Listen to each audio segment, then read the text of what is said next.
Fire Department. Hi there. I don't know what. My mom's house, she's 90 years old, and the house is flooding. What I'm going to tell you is that everybody in that part of the city is in the same situation right now. We don't have enough trucks to send to every situation, so I've put your name on a list, and when we get a truck, we'll send them around. In the meantime, you need to do what you can to deal with the situation.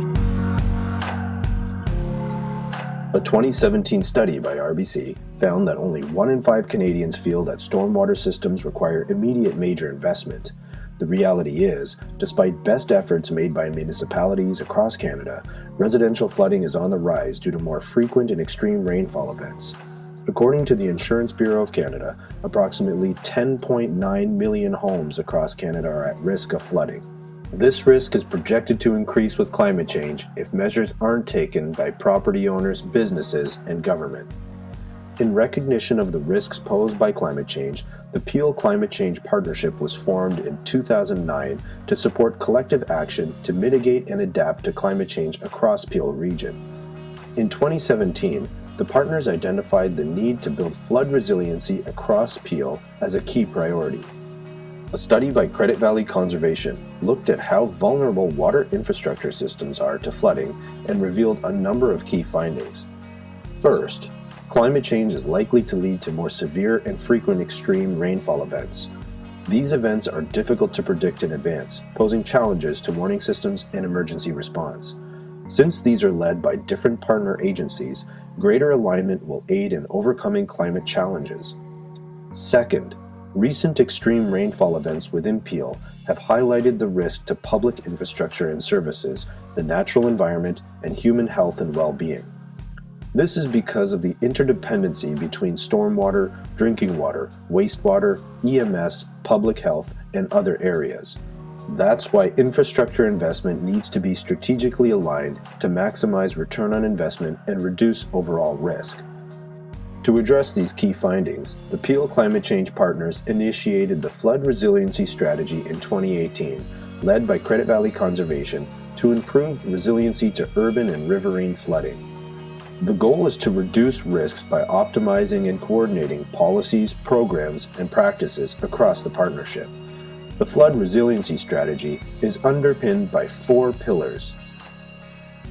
We're working to prioritize high-risk areas. Gaining better insights into why a property floods is critical to selecting the right solutions. In some cases, properties may flood for multiple reasons, requiring multiple solutions, from storm ponds to rain gardens that store and soak up rain. Working with our partners, CVC developed the Risk and Return on Investment tool to identify properties and critical infrastructure that are at risk. The tool can develop scenario maps to help emergency managers identify schools, hospitals, and other vulnerable communities that may be at risk of flooding to help prioritize outreach and evacuation planning. As part of the Flood Resiliency Strategy, the tool has been used to identify opportunities to target natural and green solutions across various scenarios by applying low-impact development in greenfield and infield areas, targeting road right-of-way retrofits in high-risk residential and business neighborhoods. Scenarios are then run through the tool's financial analysis to understand current and future damages under different climate periods, and to evaluate how well these management options can reduce the cost of flood damages. The blue bar represents damages with existing stormwater management, and the green and orange bars represent the flood damage reduction that can be achieved with low-impact development.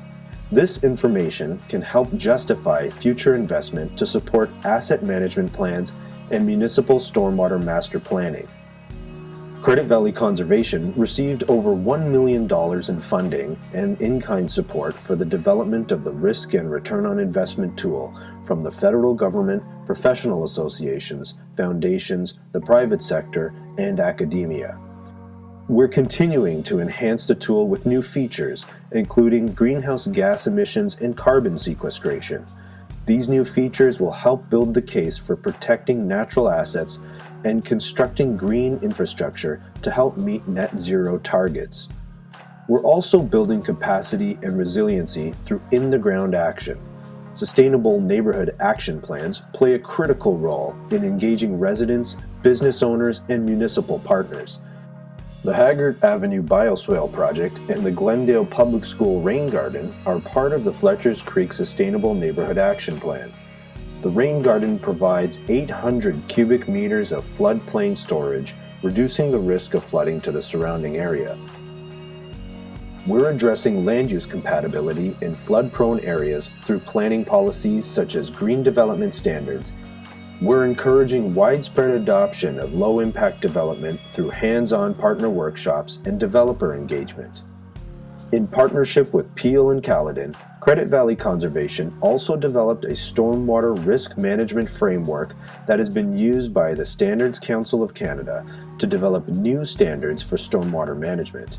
And in partnership with Toronto Region Conservation Authority, we're developing updated stormwater guidelines to support the review of development applications with additional guidance on climate change considerations.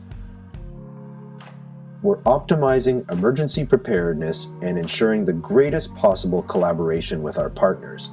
Together, we've created public-friendly emergency preparedness information, including an ice jam information guide and communication on who to contact during a flood in Peel Region. We're supporting our EMS and public health partners by developing models within the Risk and Return on Investment tool that identify vulnerable populations who may be at greater risk of flooding. The fourth pillar consists of a framework for action on resiliency to maintain a level of service and acceptable level of risk. With our partners, we're developing a common approach to benchmark risk and set feasible levels of service to inform watershed plans and municipal master plans to meet provincial legislation. We're regularly monitoring watershed conditions to better understand changes at the local level.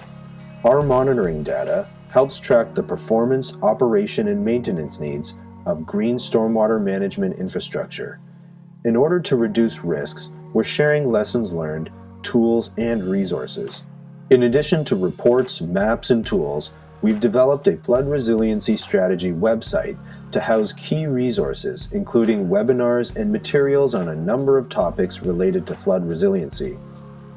It's our hope that through greater collaboration, we can ensure our communities are more resilient to flooding, and we can together adapt to our changing climate.